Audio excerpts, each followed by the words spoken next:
If you want to live a good life, it's up to you. It's a choice. If you want to live happily, depends upon your perspective. How you choose to look at things that come your way.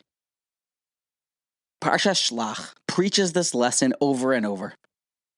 That your happiness is a choice. Mood swings can become a thing of the past. When you internalize the lesson that was so badly missed by the 10 spies, singling out here the good ones, Kalev and Yehoshua, they only had good things to say, and they prayed hard for things to work out. Even Moshe prayed for Yehoshua.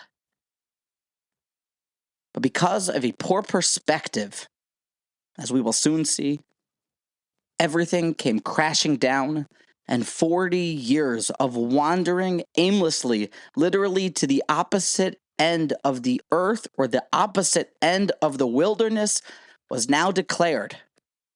And we would no longer just immediately be escorted right into the land of Canaan. Our podcast and our story begins v'ha'anoshim asher olu imo amru lo nucha la'alos el ha'am ki chazaku mimenu. The spies' report returns. We cannot attack the people. They are stronger than we are. Vayetzu dibas ha'aretz asher toru osa el bnei Yisrael, and they spread dibas ha'aretz. They spread bad speakings about the land that they traversed, about the land they scouted, saying, Ha'aretz asher avarnu bo lasur, oisa eretz oicheles yosheveha. It is a eretz ocheles yosheveha, a land that devours its settlers. V'chol ha'am asher ra'inu besocha anshe midos.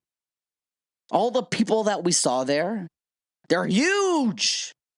They're massive. We can't beat them. Return. Let us go back to Egypt. Let us remain in the wilderness, anything, but we can't attack these people. They're giants. And there we saw Nephilim, the Anakites that are part of the Nephilim, the sons of giants, and we looked like grasshoppers, and we looked like grasshoppers compared to them. And so we must have looked like grasshoppers to them. After this, total hysteria, madness, everything is quickly turning to a Israelite dystopian future in the present. Because now everything seems to be fuzzy, unclear. Is this it? Can we really do this? To begin our talk, we pick up on the words that the spies said when they begin to rip down the Jewish, or the Eretz Canaan, rip down the land. Their findings, it all started with the definition of it's a land, Eretz Ochelas Yoshvehahi. It is a land that eats, that consumes its inhabitants. It devours its settlers. What does that mean? Land cannot eat. Land cannot devour. I mean, I guess it did in Parshas Korach, but generally speaking, the Eretz cannot be Ochelas. Further, what led them to this conclusion? What did they see? What really gave them the tip that tipped them off to this point? Rashi tells us. What does it mean that it's a land that consumes its inhabitants? Eretz oicheles yoshve'a bechol makoim she'avarnu. Every place that the spies traversed in the land, matzanum koivrei mesim. They found people burying dead people. Sounds like eulogies and levias, funerals. V'hakadosh baruch hu asa l'tova. God made all this happen for the good, kedei latardam ba'avam, so that the enemy would not notice the spies creeping around in their nation, in their state. They would be too preoccupied with burying the dead, velo yithnu leiv velo elu, and they wouldn't notice the spies. God intended it to be for good, to give us cover, to give the spies protection, to distract them. But what they saw was everybody dying. That's what it means that the land consumes its inhabitants. To them, it seemed like literally this air, this ground, the water, all infested, that everyone was dying there. And they took this to heart to be the ultimate damning part of the land. But Rashi tells us something so powerful, and he's really referencing the Gemara in Sota here. That everyone was dying was supposed to be intended for the good. This is a Gemara in Sota, Darash Rava. This is what Rava expounded. Amar HaKadosh Baruch Hu, ani chashavti l'toiva. I intended it to be good that everyone was dying there. V'heim chashvu l'ra, but you intended it. You had a perspective that it was bad. The Gemara expounds, Rava expounds. He continues, ani chashavti l'tova. I'll tell you how it is that I intended it to be good. Dechol hecha dematu. Meis chashiva ditu ki hechi did nitardu velo l'shalu abasrayu. I had this intended so that people, the chashiv people, the big and head politicians of these Anakim, the people in Canaan, they should all die. Everyone should be involved in the funerals. Therefore, they will not notice you, and then they won't ask you about your whereabouts, won't ask you about what you're doing in their land. I had it all as a distraction plan to preoccupy them so that you should have a successful reconnaissance and spy mission. But instead, you saw it to be with the horrible perspective that everyone's just dying. I intended it for good, but you intended it for evil, was the spy's mistake. This reconnaissance mission was supposed to be that the Jewish people should see how easy, how fruitful, how pleasant the land was, or even if they did see things that would tip them off in a different direction, still their confidence in God should have given them the confidence and the intestinal fortitude to march on the land and take it over. But instead, with their perspective, they were chosheва. They considered it, they saw it the wrong way, and they internalized the wrong message. The aside that we will develop and try to nail in to our hearts today is that your happiness is a choice and your perspective is what matters. The spies should have seen death all in a country to be the kindness of God, but they missed it. A positive outlook would have sealed the deal because Hashem intended it for good. This lesson isn't just for children that you should be a positive player and have a good attitude. Alavai would only be for children. But it's for adults even more so. That an adult gets to go about his day, and whether he sees dead people everywhere or he's just buying himself a Slurpee, taking a trip to the Svarim store, no matter what happens, he can see it for good. And he can see it with a positive attitude. And he can be a positive person. He can be an upbeat and jolly person. Because God intends things, no matter how weird they seem at times, for the good. Ani chashavti l'toiva. Giant politicians, giant in stature and giant in their command, all of them dying left and right, but that was all intended to hide the spies, to protect them.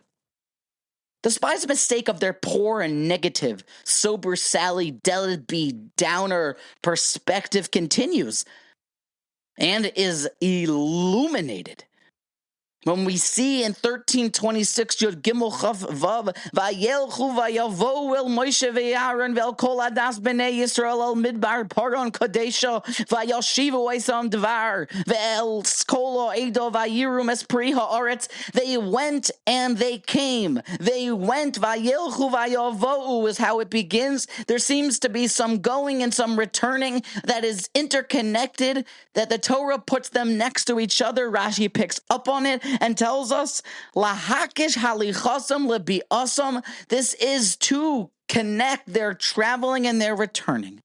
Ma biason be'etza ra'ah, av halichason be'etza ra'ah.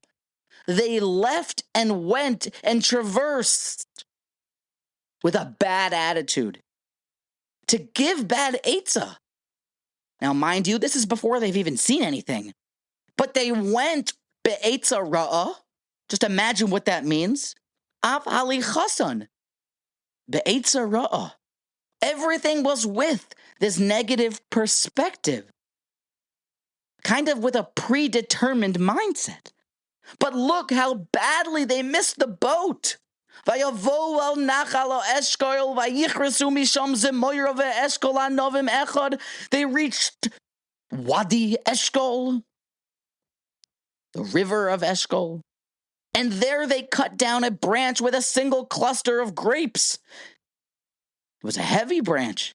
Vayasol ba'amot, they carried it with a long staff, a long pole. Bashnayim, with two people carrying the pole.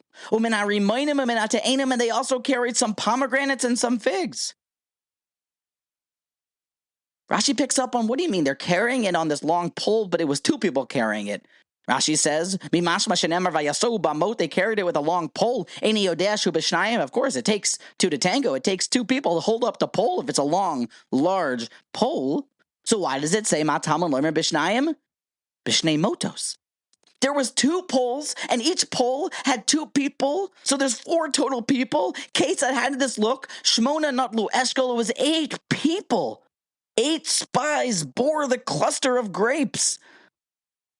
Besides for the one spy who took the fig and another spy who took the pomegranate. Just imagine the size, the gargantuan nature of this fruit. How fantastic and delicious it was.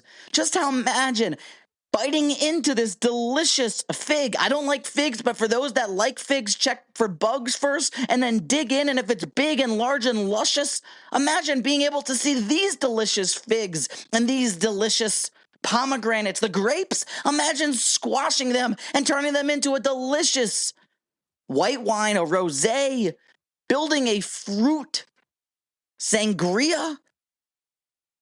But the spies, what did they see in this large fruit? Kishem shapiria mishuna, kach ama mishuna. Rashi says their perspective was to show people just how weird, how gargantuan, how monstrous, how colossal, immense, cosmic, and vast these fruits are, and just how weird and gargantuan and colossally vast, immense, and cosmic, gigantic, monstrous, towering, and mammoth its people are. They had a bad attitude, and they wanted to prove just how large the giants were. They missed one of the coolest experiences.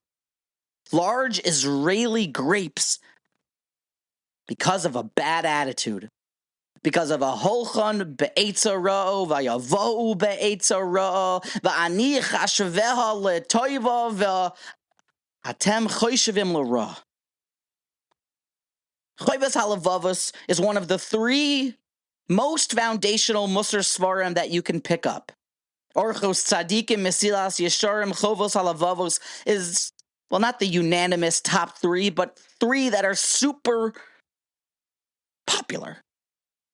Treatise number 6 of the Chovos Halavavos authored by Rabbeinu Bachya ibn Pekuda, which tells us all about the unity of God and how to be devoted to God and how to repent to God.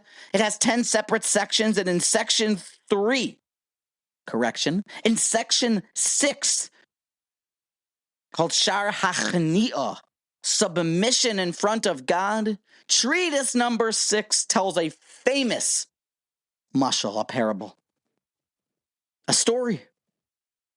It sheds light on this concept. Let's take the story as an adult, even though we've probably heard it as a kid. V'nemar al echad min hachasidim, I quote, it said about one pious folk, one pious rabbi, she'over al nevelas kelev. They walk past a roadkill. The pious man is walking past a carcass of a dog, misrachas. It's rotting. It's foul smelling. Could you imagine the blood and guts? The tail, the fur, horrible. It probably smells wretched. Misrachas ma'od. Extremely foul-smelling carcass of a dog. V'amru loy talmida of the students now walking next to the pious Rebbe said, Kama misrachas nevela zos. How disgusting is this carcass? Zois omar lahem. And in response, the Rebbe said, the pious man said, Kama lavano shenia. How white are the dog's teeth? V'descharatnu, amashisiparnu. The students were embarrassed and regretted how they had spoken so ill about the dead dog carcass. The Kevan shehu genai l'saper begenos kelev mace concludes the chovos alevavos. Since it's a genai, it's bad, it's disgusting, it's pathetic to talk negatively, foully, disdainfully upon a dead dog carcass. Kol shekain ba'adam chai. How could he ever talk bad about a living person? Not only is it not a dog, but it's a person. Not only is it not dead, but it's alive.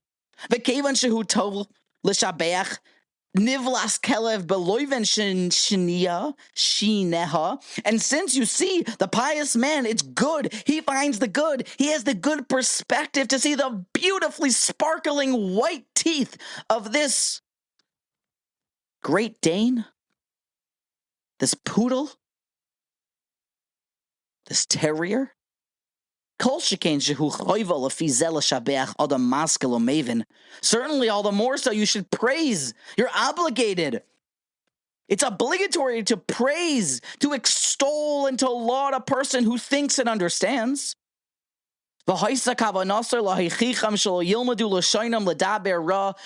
We should take the lesson as the pious man was teaching, that you should teach your tongue never to speak ill, never to speak poorly. Teach your tongue to speak goodly, positively.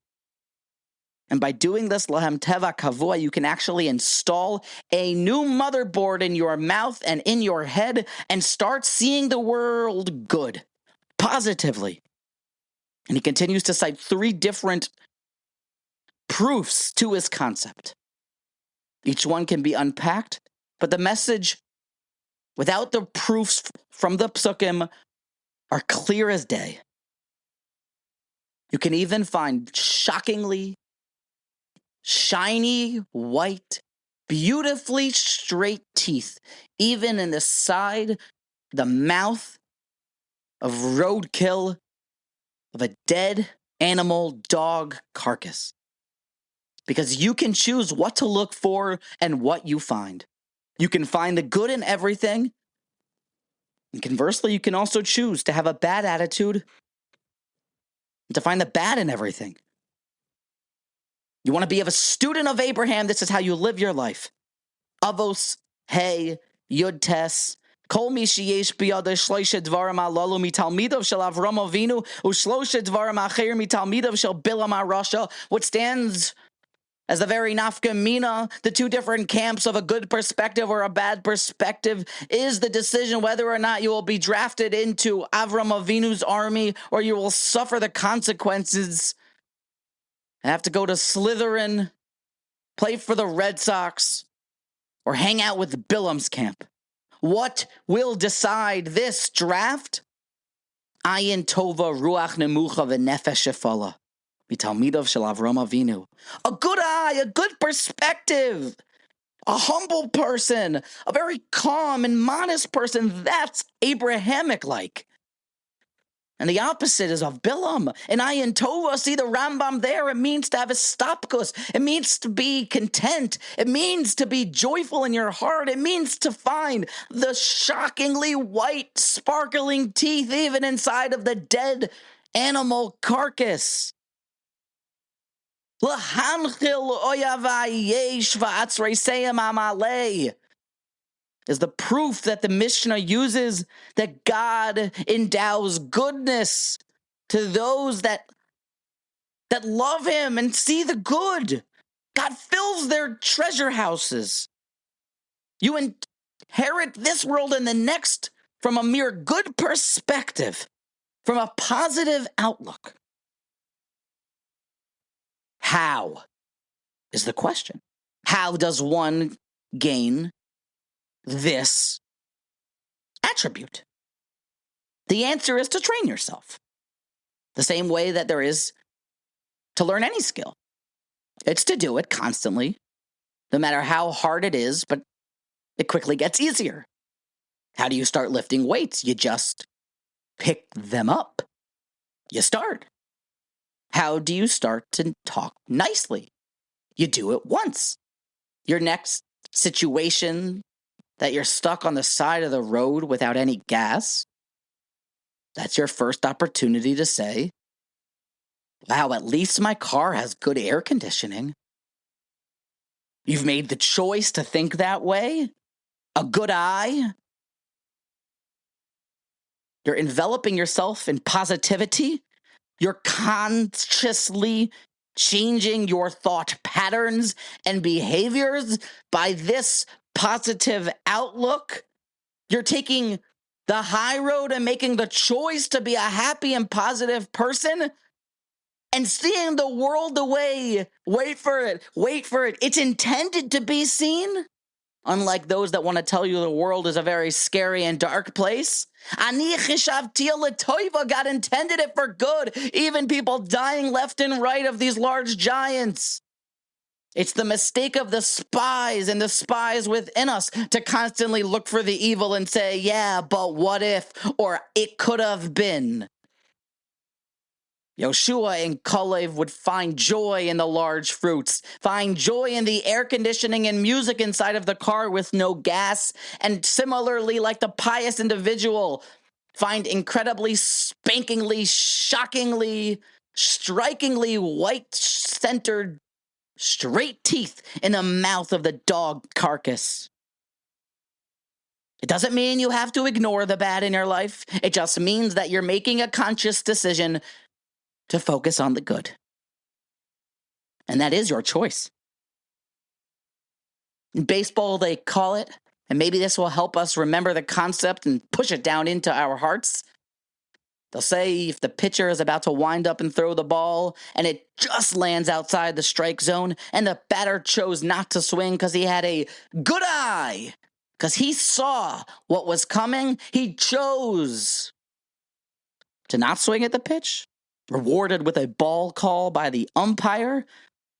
The fans chirping from the crowd, good eye, champ, good eye. Good eye is what we need.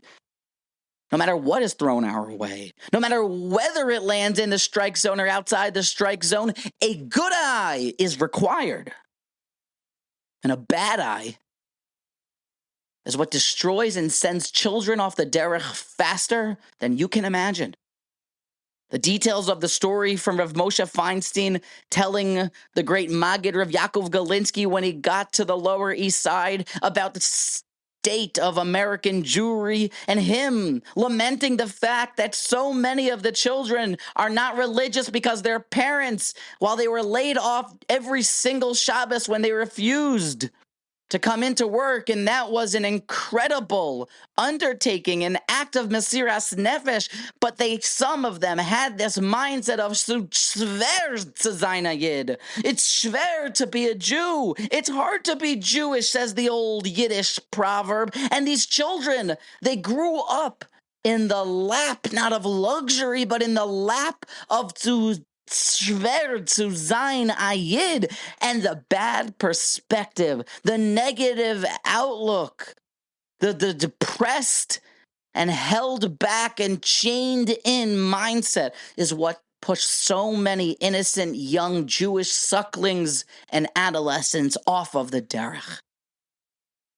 A bad attitude by the parents, a poor choice. אני חשבתיה, אני חשביה, אני חושב לטובה, ואתם חשבו לרעה. It destroys Jewish children and saps energy. You end up like, not the pious man, but his students that ultimately erred pretty significantly in front of their Rebbe when they saw that dog Carcass. Psychologically, they call it the blue dot effect, I found. That the brain sees one blue dot upon a canvas that's entirely white. That with the perspective of the natural course of the mind, while many things are going well and problems arise like a tiny blue dot, you noticed the artwork by this painter, and you fixate upon the blue dot and missing all of the incredible blessings that are being portrayed in the perfectly white rest of the canvas. There is no such thing in failures in our life. There are no such thing as failures in our life. Because when you have this proper perspective, which is a positive one, a can-do attitude, a good eye, every failure is simply a lesson. Every misstep is a new teacher delivering a perfect lecture in your life, tailor-made to you as to how not to repeat the mistake and to now hone your craft, beat on your craft to improve. It's your choice. See things as just a disastrous mistake and I can't believe I messed up, or choose to see it positively. Choose to find the beautifully white teeth in the dog Carcass. Choose to learn from everything and anyone. In our generation, people lament the fact that there are so many challenges. The children running off the derech because of their addiction to their phones. People hyper obsessed with their technology. Men and women not remaining united in harmonious marriages. People looking around for some inspiration during the dark times. Wars breaking out. Death daily. But it does not mean that we're chained to a bad perspective. In fact, it only should be seen the taiva. What I mean with this precise point is that it's an opportunity to respond the way that you'll be happy tomorrow in the way that you respond today. You're always going to be able to look back and say, during times of crisis, what did I do? How did I see it? Did I see it as opportunity to say more tehillim, to wake up earlier, to push myself more, to have more guests? Did I see it as an opportunity to do something positive, to do positive change? Do I see all the distractions as setbacks and ughs? Or do I see them as I live in a generation that no one has ever been successful in? I have more nisyonos than Rabbi Akiva Eger and the great Reb Chaim Brisker and the Nitziv. I have to sit down and learn Torah and focus on what I need to focus on, even when there's endless entertainment in my pocket. But that opportunity to choose the good against all of the overwhelming evil and narishkeit in the world is an incredible opportunity that very few have or had. It's not so schwer zu sein a Yid. It's geschmack to be a Yid. With a positivity and with a singing and a rejoicing and a noticing of the white teeth and a noticing of that even people falling dead giants left and right, seeing that God intended it for the good. That will be your life's decision, whether you live positively or negatively, or whether you'll be a part of Yehoshua and Kalev's group or a part of the other spies that we probably can't reference their names off the top of our head because they are more infamous and those names don't stick in the head like Yehoshua and Kalev's do. They just saw gargantuan, massive man-eating fruit as opposed to delicious grapes that can be used for a fantastic sangria. Choose to see the world positively. Choose to find the good. Don't ignore the evil, but just love the AC and the music inside of your car that has no gas. It's a choice to be happy. It's a choice to have a proper perspective. It's a choice to see life this way. And if we start to do something good and to see the world in a positive light, find the good in others and in ourselves, it'll make the world that much better. It'll make us that much better. And maybe even that'll put us over the top to put an end to all of these wars, an end to this bitterly long gullus, and maybe even we'll merit to see the coming of Mashiach when he's coming around that mountain on that donkey to bring the ultimate redemption.